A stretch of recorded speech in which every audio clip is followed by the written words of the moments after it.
So if I can, I just want to share with you today the story of my experience in the public school system and why I quit teaching after 14 years of dedicated and decorated service as an educator of our children. My name is Supreme Understanding, also known as Dr. Sujan Das in the world of education. Google me, bitches. I'm just saying, I'm a regular person, but I've put in a lot of work into this field of education because first and foremost, I love our children. All children who struggle, black, brown, anybody that's been through poverty. I done taught in a white school. Only 1 year. They only gave me 1 year to work in a white school. But all my other years of being in the hood and any year that I've been teaching, I've always bonded and connected with the children because, you know, I believe the children are our future. Y'all want to hear me sing? You don't want to hear me sing. The children that we need to be concerned about, of course, are the most disadvantaged. Those that don't have resources, those that are poor, those that are born into poverty and born in the impoverished neighborhoods where Jonathan Kozol wrote books about how fucked up the neighborhoods is and the schools is in these neighborhoods. To the point we call it savage inequalities. You know, America's schools present us with savage inequalities. What do that mean? And this is since the 90s, so has it gotten better or worse? Have we left no child behind or not? Well, hell, if my story tell you anything, there's a reason why I quit this motherfucking school system. It's not the place where you want your babies. And I'm explaining to you why. This school system was designed to perpetuate the status quo. Back when this is a farming society, we developed the school system based around the Prussian, which was where Germany was, right? The Prussian educational system and the agricultural work schedule, right? So during the seasons when you're in school, them was the season when people would be in school during farming times, right? Now we maintain the same schedule and we also maintain the same type of education, which means you learn things that are not useful to you in the modern context, especially if you're born into poverty. I worked in schools where the kids get beaten up and bombarded by the teachers who come from middle class backgrounds because they come unprepared to learn. They don't got pencils, they don't got paper. You whole ass motherfucker, have you ever thought about why they don't got paper and pencils? I was one of the teachers that did because I grew up with kids and I grew up in an environment where the type of kids I ended up teaching, those are the type of kids I ran with as a kid.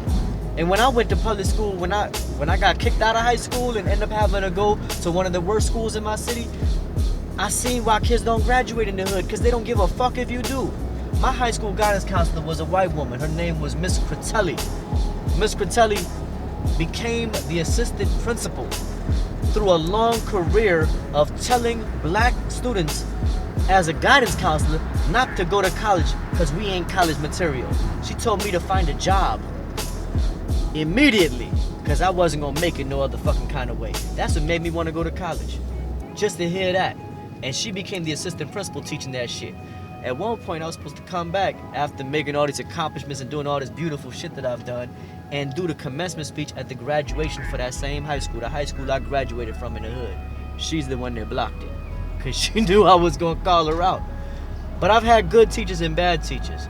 Teachers oftentimes don't know that they participate in the system, so I'm not gonna blame the teachers alone, even though there's a whole lot of us teachers that don't give a fuck enough about the kids. And y'all wrong for working and collecting them paychecks, because teachers get paid pretty goddamn decent, and I say that as a fucking retired teacher. Working for 14 years in the school system, you get opportunities to do stuff for your babies that you could be doing with that extra little bit of money you making. You get 3 months vacation.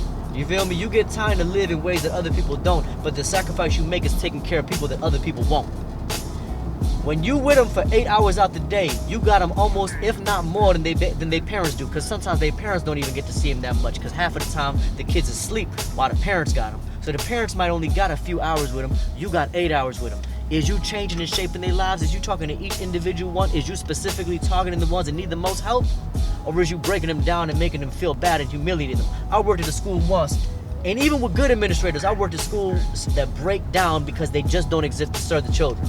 Case in point, when I worked in that white school, if a white kid grandma died, they get therapy.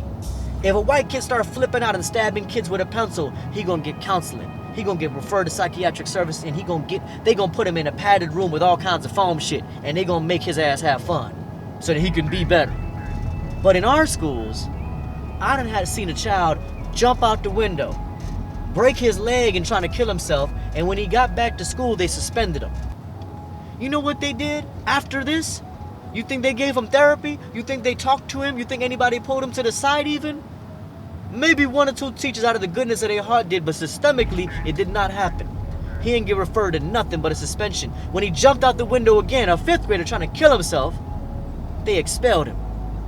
This is the way we treat black children. We punish black children for the same thing that white kids get therapy for. And that's not accidental. That's not because a teacher decided it. That's not because one of them weak-ass principals decided it. That's because of the system and how it's designed. So after me working in the system for 14 years, I had countless opportunities to advance and to be in positions where I'd be in an administrative position and having to be responsible for the whole school and all the teachers and the performance of everybody in the building. The reality is, though, man, it's a snake's pit. Who wants to work in that motherfucking den of fucking darkness?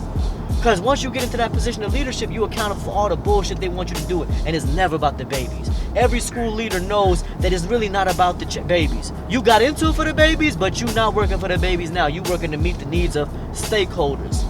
That means motherfuckers with money and power to decide how your school should function and what should happen with your baby. Meanwhile, your baby's getting routed to prison. Because it's a very real thing called the school to prison pipeline. You know what this is?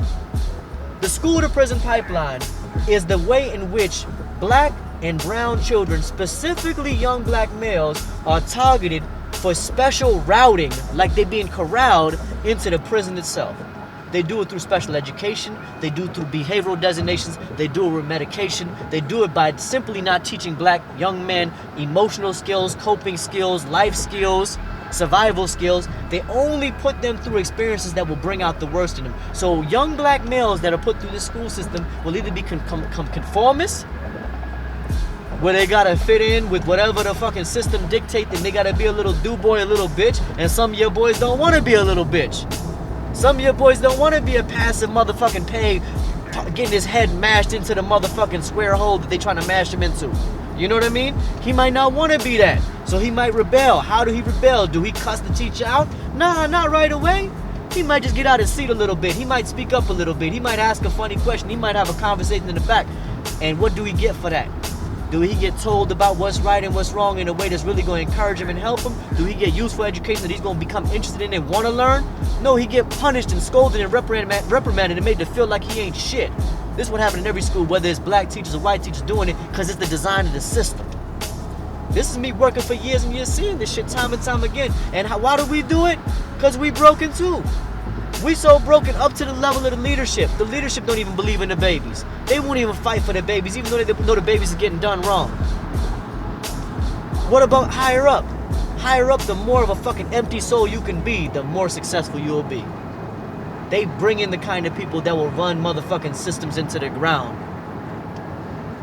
Because it's obsolescence by design. You know your toothbrush, how they make your toothbrush to the point where the bristles come out and you gotta buy new toothbrushes every month? That's the same way they make these schools for your babies. So your babies can end up in prison, end up uneducated, end up having to fucking dance for their money. Has anybody learned how to balance a checkbook in school yet? Has anybody learned how to budget their money in school yet? Let me know when we start doing that in the school system. Until then, our best bet is to teach our motherfucking babies at home.